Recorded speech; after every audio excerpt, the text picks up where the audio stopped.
Abram suas Bíblias na primeira carta do apóstolo João.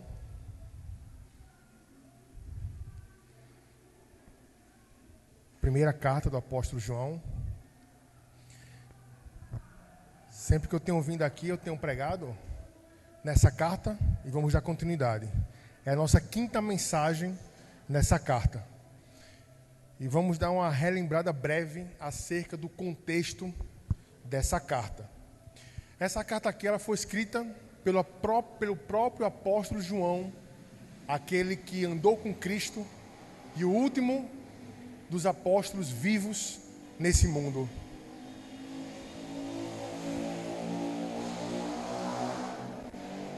E ele escreveu essa carta para uma comunidade de igrejas, ou seja, não foi apenas para uma igreja, mas para uma comunidade de igreja que estava situada na cidade de Éfeso, onde provavelmente foi ali que João passou seus últimos dias. E o que é que levou o apóstolo João a escrever essa carta? Como sabemos, um dos grandes problemas que assolava a igreja do Novo Testamento era falso ensino, doutrina errada, heresias. E aqui nesse contexto dessa carta, existia um tipo de protognosticismo, que todo mundo aqui já sabe que são aqueles que afirmavam que a matéria é má e o espírito é bom. Ora, se a matéria é má e o espírito é bom, então Deus não poderia se fazer o quê? Homem. E dessa forma, feria uma doutrina central da bíblica. Deus encarnou-se para salvar pecadores. Por isso, olha no capítulo 1, versículo 1, o que João vai falar. O que era desde o princípio, o que ouvimos, o que vimos com nossos próprios olhos, o que contemplamos e nossas mãos apalparam a respeito do verbo da vida. Olha só o que ele fala. Aquele que era desde o princípio. Está falando de quem? Jesus. Aquilo que nós vimos, podemos ver a matéria. Aquilo que nós contemplamos, apreciamos, aquilo que nossas mãos tocaram a respeito do verbo da vida. Então João aqui já começa a tratar, mostrando que essa afirmação gnóstica é um equívoco, é uma heresia. Sendo que esse falso ensino que estava sendo feito pelos divisionistas, é assim que os teólogos chamam esses homens daqui, estava afetando diretamente a igreja.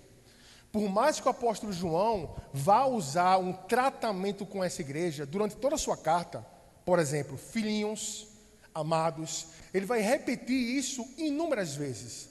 Não tira o tom de urgência dessa carta. Porque olhe só agora, no capítulo 2, versículo 19. Capítulo 2, versículo 19. Eles saíram do nosso meio, mas não eram dos nossos. Porque se tivesse sido dos nossos, teriam permanecido conosco. Mas eles se foram para que ficasse manifesto que nenhum deles é o quê? Dos nossos. Mostrando que esse falso ensino que estava permeando a igreja já estava tendo implicações práticas na comunidade. Que implicações? Pessoas saindo do meio do corpo de Cristo. Então, por mais que João escreva essa carta de forma amorosa, percebemos nela também um tom de urgência. E, olhando na sua Bíblia, no capítulo 1, você vai perceber que João, ele vai tratar, primeiramente, diretamente com esses falsos mestres, com os divisionistas. Eles afirmavam algumas coisas. E olha no versículo 6 do 1 capítulo. Se dissermos que mantemos comunhão com ele e andarmos nas trevas, mentimos e não praticamos a verdade. Quando João pega esse verbo aqui, se dissermos, essas eram afirmações que esses divisionistas faziam. Olha, eu tenho comunhão com Deus, mas eu vivo a vida que eu quiser. Por quê? Porque para eles, como a matéria é má e o espírito é bom, a matéria e o espírito não tem absolutamente nada a ver. Então, para eles, aquilo que é feito no corpo, aquilo que é feito na minha vida nesse mundo, as minhas atitudes não têm influência na minha vida espiritual. Quando João faz essa afirmação, se nós falamos que temos comunhão com Ele e andamos nas trevas, não praticamos a verdade. João está apontando para a incoerência desses falsos mestres. Ora, se eu falo que tenho comunhão com Deus, que é luz, que nele não há trevas, eu preciso andar em que caminho? No caminho da luz, no caminho de santidade, porque não tem como ter comunhão com Deus e viver uma vida entregue ao pecado. Olha só, versículo 8 agora do capítulo 1. Se dissermos que não temos pecado nenhum, a nós mesmos nos enganamos e a verdade não está em nós. Então, como eles acreditavam que aquilo que é feito no corpo não influencia na alma, eles chegavam a afirmar que não era pecado. Isso não importava nada. E quando João fala isso, ele fala para falar diretamente para esses falsos mestres. No capítulo 2, que é o nosso capítulo, João, ele tira o olhar dos falsos mestres e ele vai olhar agora para quem? Para a igreja. Ele vai olhar agora para a comunidade. É como se ele estivesse dirigindo para eles, apontando para a incoerência desses falsos mestres, e agora ele olha para a igreja e fala, olha no versículo 1 do capítulo 2 agora, como ele vai tratar a igreja. Meus, o quê? Filhinhos. Então agora ele volta-se para a igreja. Ele vai falar aqui, meus filhinhos, eu vou mostrar para vocês agora o que é espiritualidade. Eu vou mostrar para vocês agora o que é ter comunhão com Deus. Por isso que ele fala aí, combatendo, olha só no versículo 1, versículo 1 do capítulo 2. Meus filhinhos, escrevo-lhe essas coisas para que vocês não pequem. Mas se alguém pecar, temos um advogado junto ao Pai. Olha só, eles afirmavam que não tinham o quê? Pecado. E João fala aqui o seguinte, se vocês pecarem, temos advogado. Nós pecamos sim, por isso Cristo é necessário para salvar as nossas vidas. Tá? E agora olha o versículo 4 da sua Bíblia, do capítulo 2. Aquele que diz que eu o conheço, mas não guarda os seus mandamentos, esse é mentiroso e a verdade não está nele. Os falsos mestres falavam que podia fazer qualquer coisa que isso não implicava em sua vida, e João fala, aquele que fala que conheço, que tem intimidade, que tem comunhão, mas não vive uma vida íntegra, não vive uma vida baseada nos mandamentos de Deus, ele é o quê? Mentiroso. Ele está equivocado. Então ele fala, igreja, não escutem eles, vocês pecam sim, nós temos um advogado e nós temos uma ética. É o que João fala aqui. E o nosso texto, João vai apontar para outra coisa. Vai apontar para a vida em comunidade. Ele vai apontar, no texto que nós lemos agora, do capítulo 2, em relação ao mandamento, ele fala os mandamentos. Ele não especifica quais são esses mandamentos. Mas no nosso texto, do versículo 7 ao versículo 11, ele vai falar que mandamento é esse. E ele vai mostrar que a vida em comunidade, a vida do povo de Deus, deve ser marcada pelo amor.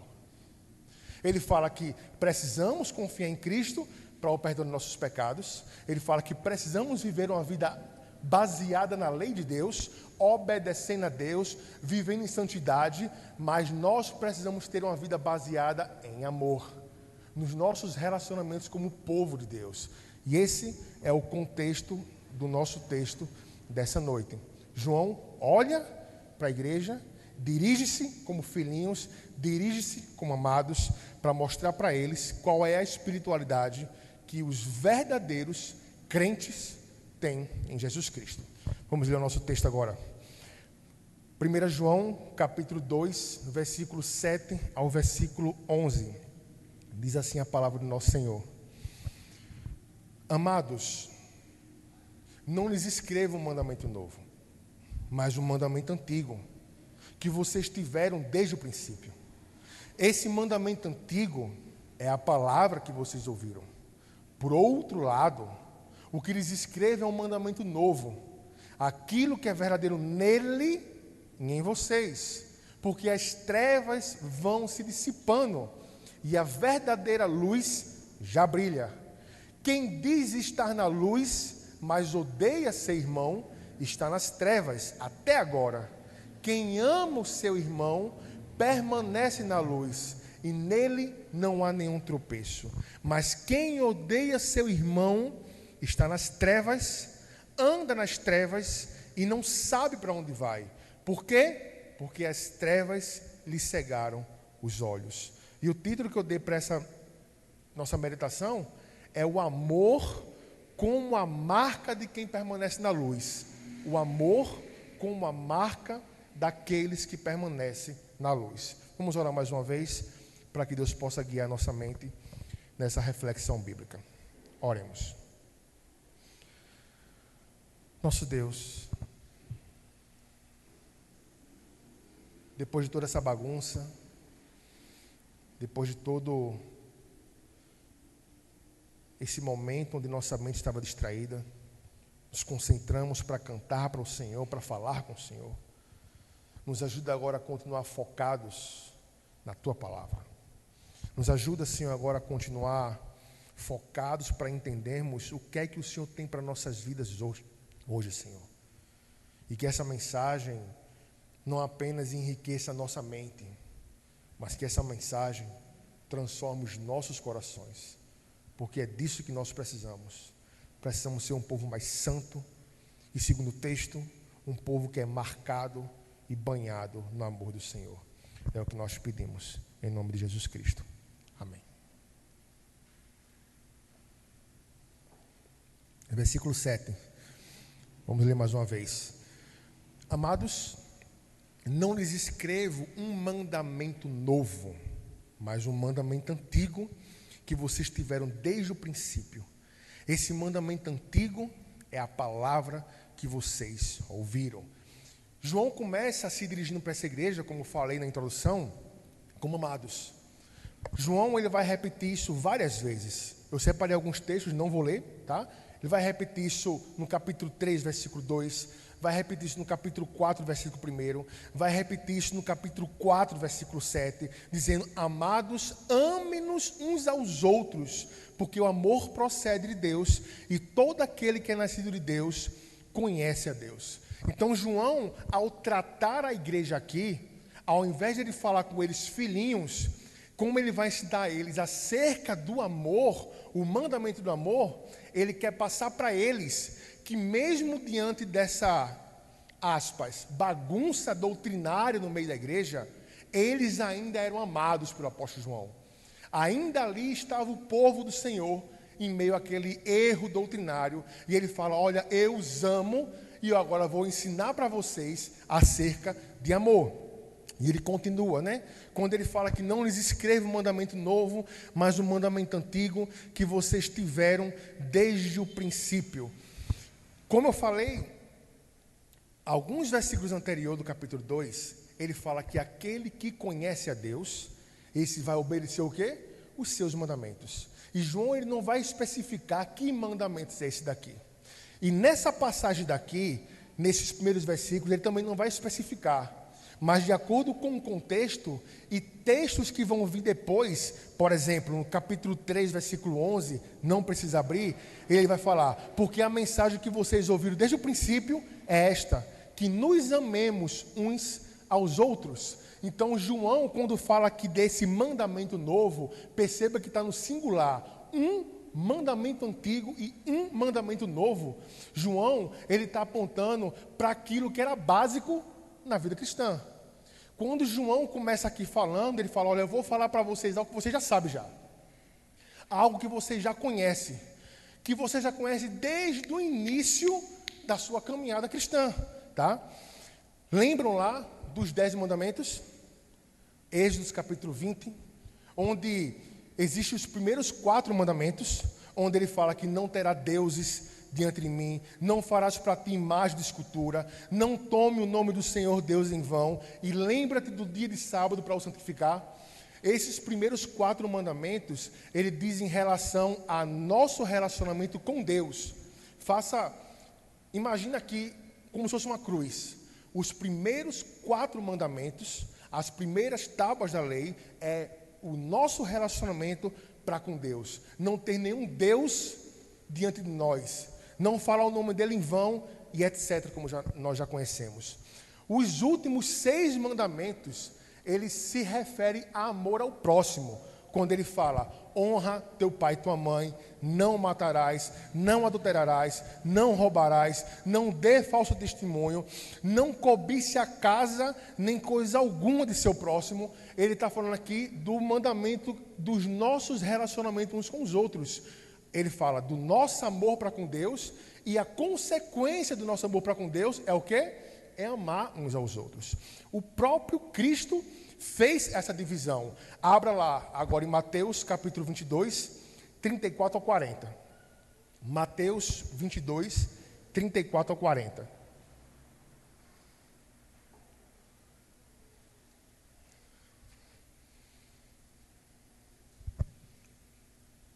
Deixa marcado 1 João, Mateus 22, 34 a 40. Perguntaram para Jesus, olhe na sua Bíblia.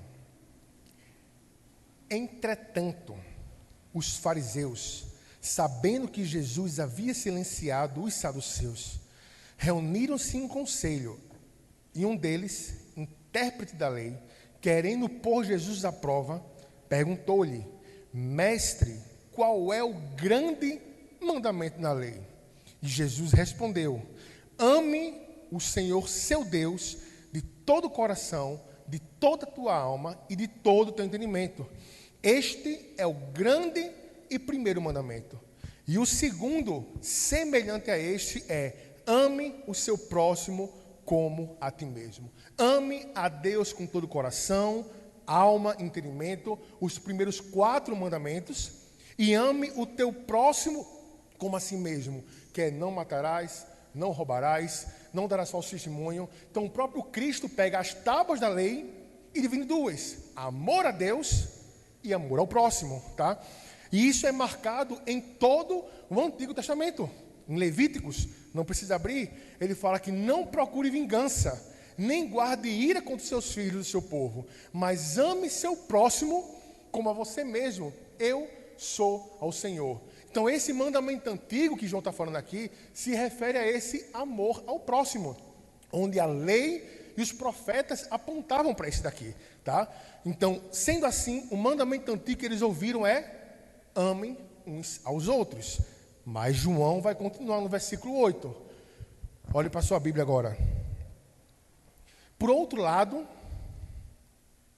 o que lhes escrevo é um mandamento novo, aquilo que é verdadeiro nele e em vocês, porque as trevas vão se dissipando e a verdadeira luz já brilha. Agora a gente olha para João e a gente fala, João, acho que tu está meio tonto, meio desorientado, porque tu acabou de falar que não vai escrever um mandamento novo, mas um mandamento antigo que vocês já conheciam, e agora no versículo 8, tu fala que está escrevendo um mandamento novo.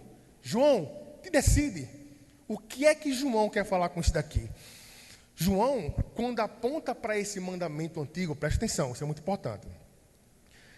Ele, de fato, não há nenhuma diferença de conteúdo do mandamento antigo para o mandamento novo. Presta atenção. Não existe um novo mandamento. O mandamento do amor é o mesmo. A diferença não é o conteúdo da mensagem de João aqui. A diferença é o tempo da história que João está se referindo aqui, tá? Não vou pedir para vocês abrirem, mas vou ler para vocês. João capítulo 13, versículo 34. João 13, 34. O próprio Cristo falando. Eu lhes dou um novo mandamento, que vocês amem uns aos outros, assim como eu os amei, que também vocês amem uns aos outros. Cristo, por que eu falo que aqui é um novo mandamento, no sentido de um novo momento na história? Quando a lei foi dada, Cristo ainda não tinha vindo, Cristo ainda não tinha morrido e ressuscitado. Pelo fato de Cristo vir, morrer pelos pecadores e ressuscitar, ele é como se ele desse uma nova luz para esse mandamento. Que mandamento é esse? Não é mais ame uns aos outros como a você mesmo. Agora, ame uns aos outros como eu os amei. Por isso que ele fala, assim como eu os amei, que também vocês amem uns aos outros. O que João está apontando aqui é usar o amor de Cristo como base para o nosso amor.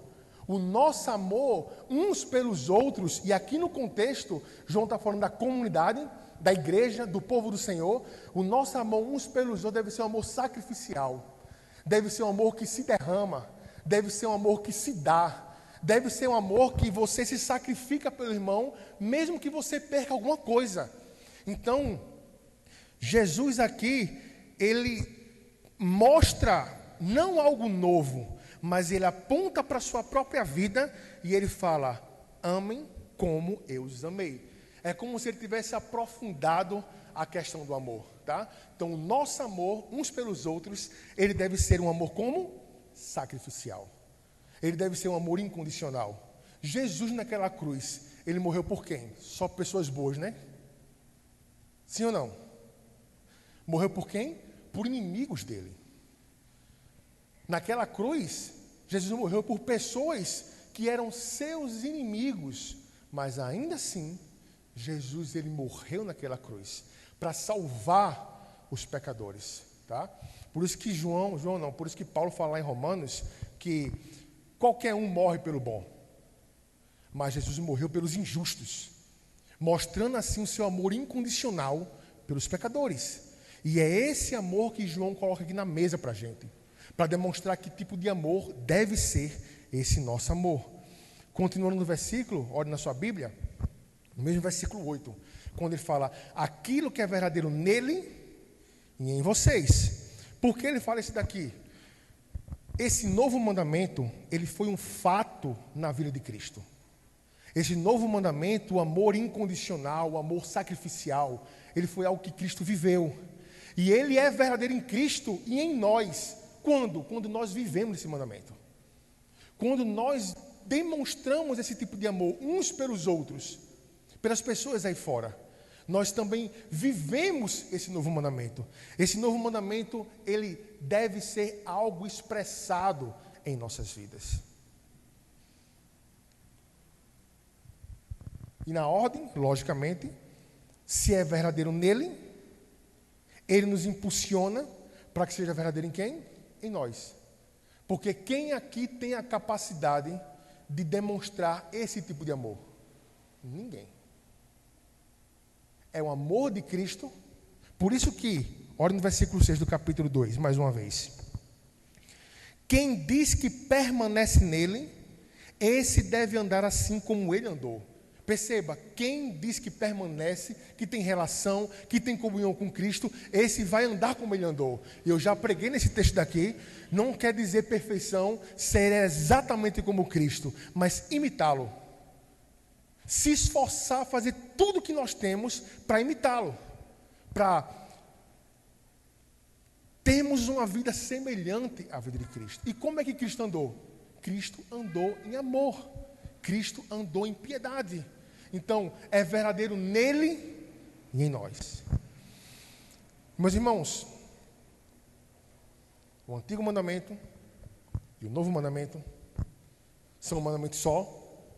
Contudo, Cristo, ele traz uma nova luz para esse mandamento, apontando para a sua própria vida, uma vida de sacrifício pelos pecadores.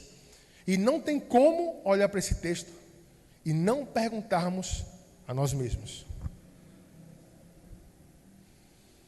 onde é que está esse amor em nossas vidas?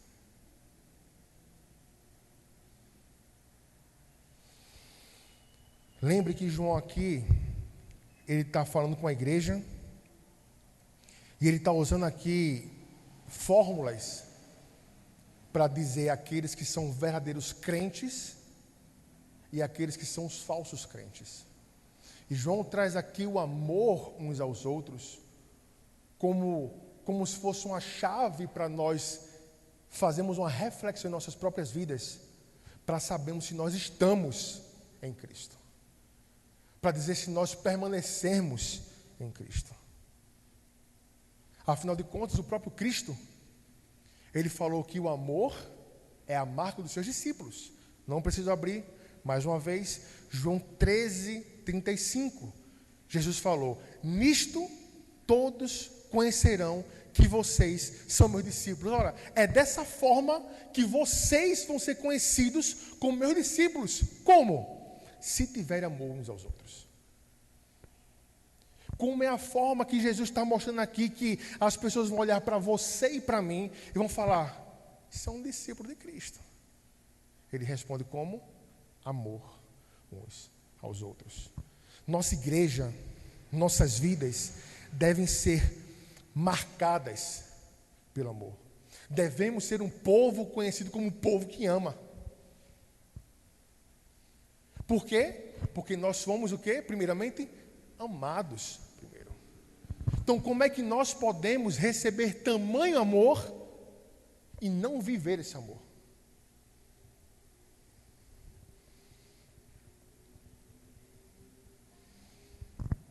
Não apenas amor às pessoas que nos amam. Assim, vamos dizer que seria uma tarefa muito fácil. Assim, vamos dizer que seria uma tarefa que qualquer um poderia desempenhar. Amar quem me ama, eu tiro de letra. Agora, amar quem pisa nos meus calos, aí é outra coisa. Eu dar um exemplo aqui meu.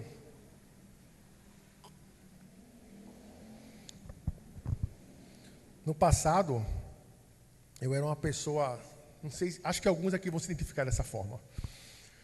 Uma pessoa que tem dificuldade de dizer não para os outros. Sendo que é esse tipo de pessoa que tem dificuldade de falar não para os outros. Ele não fala não para os outros, para não machucar os outros, mas ele se machuca. Isso é chamado você se autoflagelar. E eu era esse tipo de pessoa. Isso me deixava tão incomodado que eu fiz de tudo para mudar isso na minha vida. Sendo que eu percebi há algum tempo que eu cheguei num extremo. Eu sou o tipo de pessoa que eu não perco a paciência com facilidade. Eu sou um tipo de pessoa que, se você erra comigo, se alguém erra comigo, eu vou sentar, vou conversar, vamos nos resolver. Mas sabe aquele tipo de pessoa que, quando deu final,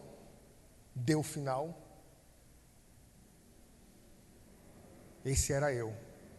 E eu percebi isso na minha vida não há muito tempo. Eu falei: rapaz, eu estou errado. E eu sei que tem relacionamento de pessoas que decepciona você, me decepciona, que às vezes você perdoa a pessoa, mas manter uma certa distância é o ideal. Mas não é disso que eu estou querendo falar. Sabe, às vezes quando você fala: não, eu não quero mais nem saber de fulano, suma da minha vida para bem longe. Isso não é expressar o amor de Cristo. Isso não é ter uma vida no mandamento novo, que é amar os seus inimigos, amar os que perseguem você. E eu comecei a trabalhar isso na minha vida, pedir ajuda a Deus. Olha só, Lucas capítulo 6, versículo 32 e 36. Abra lá comigo para você ver. Lucas 6, 32 a 36.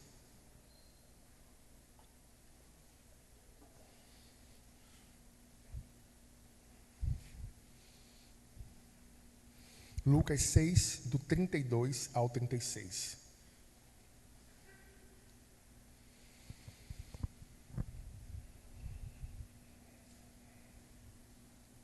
Lucas 6, 32 e 36. Diz assim: se vocês amam aqueles que os amam, que recompensa vocês terão? Porque até os pecadores amam aqueles que o amam. Se fizerem bem aos que fazem bem, que recompensa vocês vão ter? Até os pecadores fazem isso. E se emprestam àqueles a quem esperam receber, que recompensa vocês terão? Também os pecadores emprestam aos pecadores, para receberem outro tanto. Vocês, porém, meu povo, meus filhos, meus amigos, amem quem? Seus inimigos.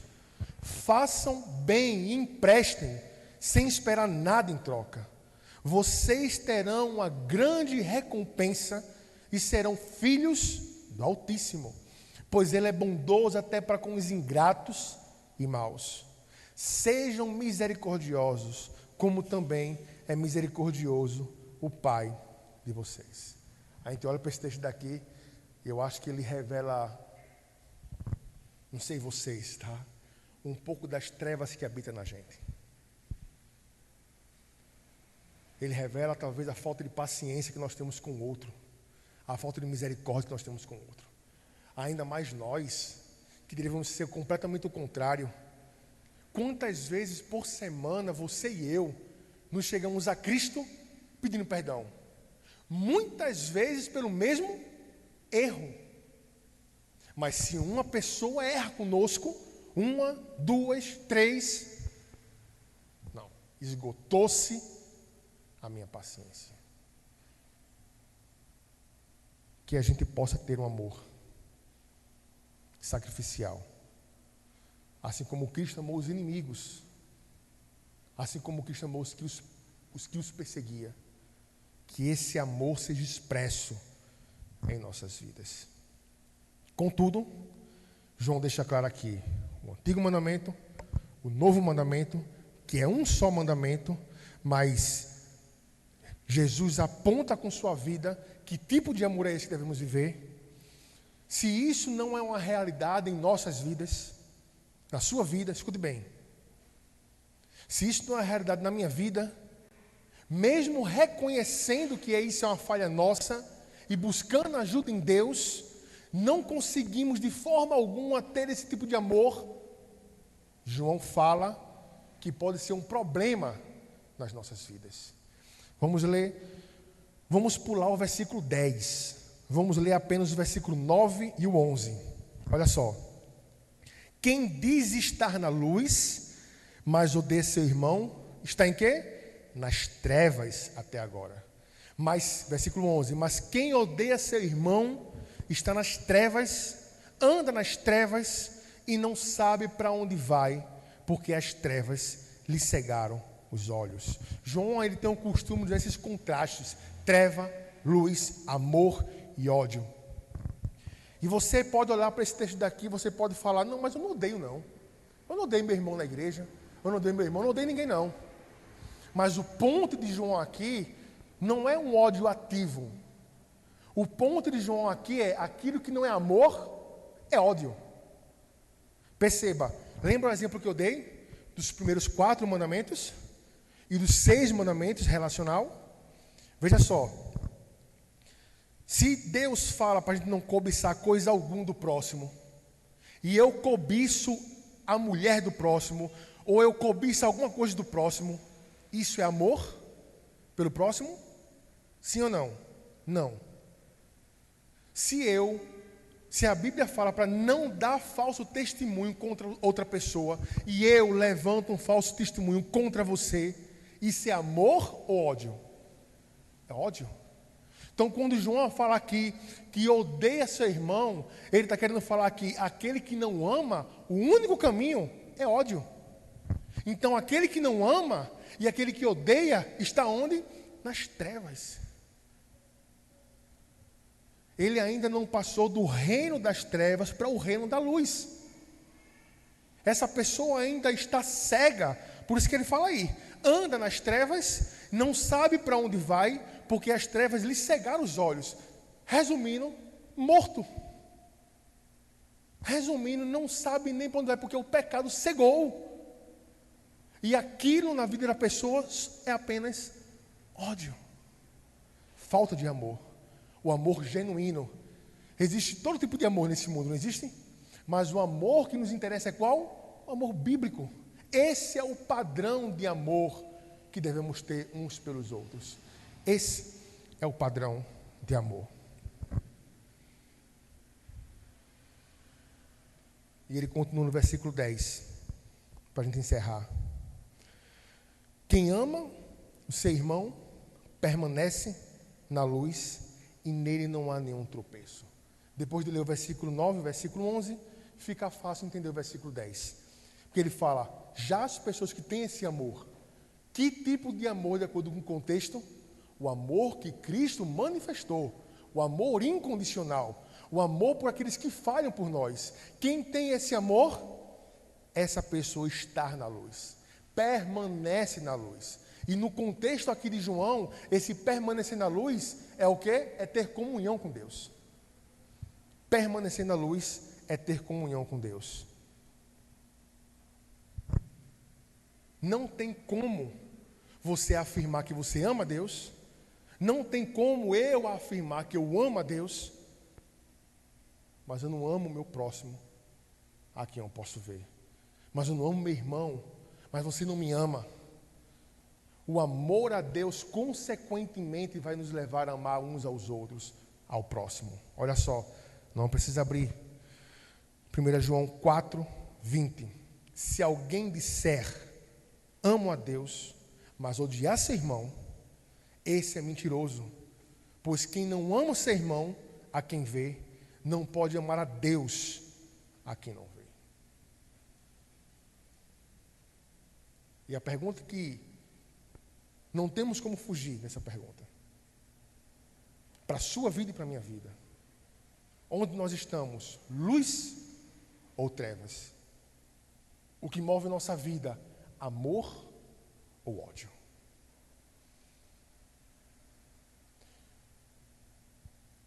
Sabe como as pessoas deveriam olhar para a gente?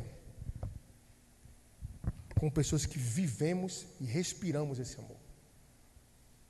Sabe como as pessoas deveriam entrar nessa comunidade local, em outras também, claro.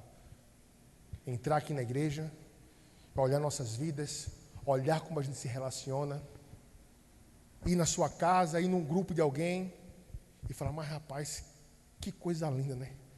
Mas como esse povo se ama. E essas pessoas querem experimentar esse amor. Contudo, todavia, infelizmente, não sei se na sua vida, às vezes a pessoa ela pode entrar aqui ou entrar em outra igreja, no meio de pessoas que professam conhecer a Cristo, e ao invés de encontrar amor, encontra o quê? Picuinha, fofoca, falta de perdão, falta de compaixão. E a gente deixa de expressar o amor de Deus e expressamos aquilo que não representa quem Deus é. Que sejamos uma comunidade de amor.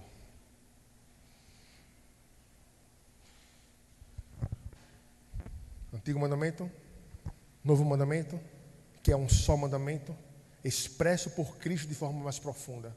Um amor incondicional que deve marcar as nossas vidas. Sua vida e minha vida é marcada por esse amor? Pensa. Você vive debaixo desse amor? Eu queria concluir dando um exemplo do apóstolo Paulo. Lembra daquele texto do apóstolo Paulo?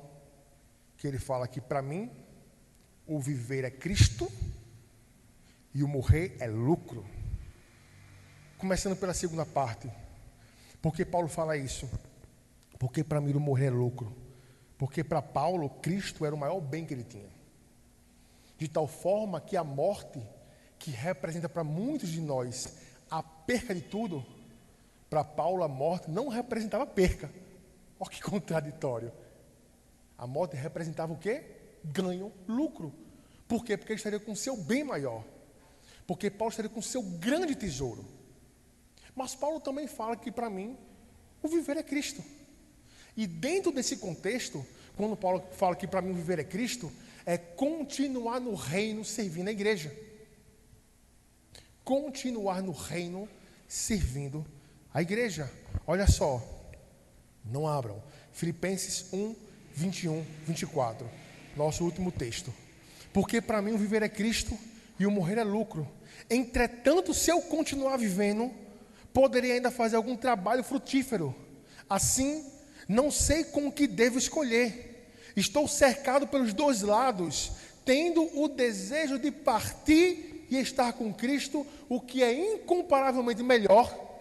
Mas por causa de vocês, filipenses, é necessário que eu continue a viver. Perceba, Paulo quer partir, Mas ele olha para a igreja de Filipos e fala: ó, tá bom, por vocês eu acho que eu vou ficar. Dá para ver o tamanho do amor que Paulo tinha pela igreja? Em primeiro lugar, lembrando, Paulo estava preso. Imagine você preso, esperando o julgamento de Roma. Provavelmente, ou sua cabeça seria cortada, ou ficaria preso. E Paulo está lá dentro, preocupado com quem? Com a igreja. Mostrando o amor que ele tem pela igreja. Um amor o quê? Sacrificial. Talvez eu e você, se fosse presos, se a gente fosse solto, a última coisa que passaria na nossa cabeça talvez fosse: não, vou dar uma paradinha aqui, vou me aposentar. As duas batidas do coração de Paulo era Cristo e a igreja. Cristo, a igreja. Cristo, a igreja. Uma das marcas do povo de Deus no Novo Testamento, sempre Paulo fala, é que eu ouvi falar da fé e do amor de vocês. Meus irmãos, e o nosso amor uns pelos outros. Eu queria trazer aqui uma implicação também prática, para encerrar nessa conclusão. Uma forma que nós temos de amar uns aos outros é servindo com os nossos dons também. Todo mundo aqui, talvez você não saiba qual é o seu dom, ou a sua habilidade que você pode servir o povo de Deus. Amar o povo de Deus também é servir uns aos outros. É para isso que nossa vida serve em comunidade. A nossa vida em comunidade não é apenas estar aqui na igreja e ir embora. Estar na igreja e ir embora.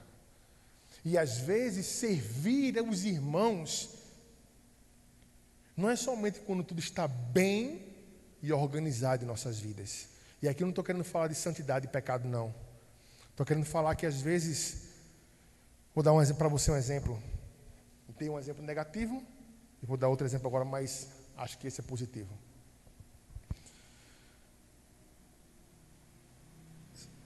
Nem sempre quando o Darquinho me chama para pregar, eu estou nas minhas melhores semanas. Talvez com um dia muito corrido, enfim, problemas que todos nós passamos. E aquela talvez não é a semana ideal para eu pregar. Ou para fazer alguma outra coisa que me pede.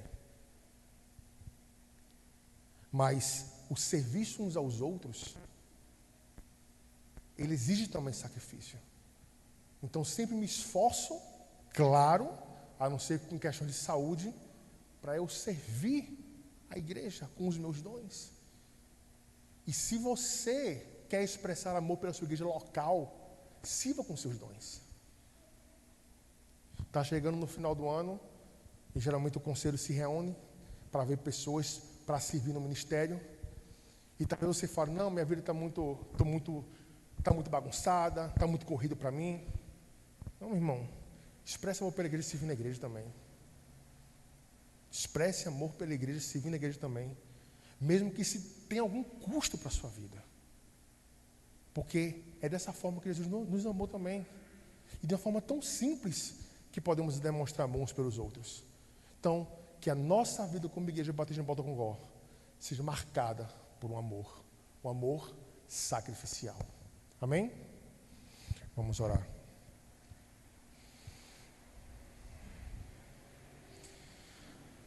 Nosso Deus, primeiramente obrigado porque o Senhor demonstrou esse amor por nós. Primeiramente obrigado porque o Senhor derramou a tua vida em nosso favor. E isso é muito mais do que um privilégio. Isso é muito mais do que nós merecíamos. Pelo contrário, nós merecíamos apenas uma coisa: a morte. Mas o Senhor veio e morreu no nosso lugar. E esse amor nos salvou. Mas esse amor também nos impulsiona a amar uns aos outros. Então nos ajuda, Senhor. Nos ajuda a demonstrarmos esse amor. Nos ajuda a vivermos esse amor. Uns para com os outros. E que nossas vidas e nossa comunidade seja conhecida e marcada por amor. Ajuda-nos a viver, porque o desafio é grande, Senhor.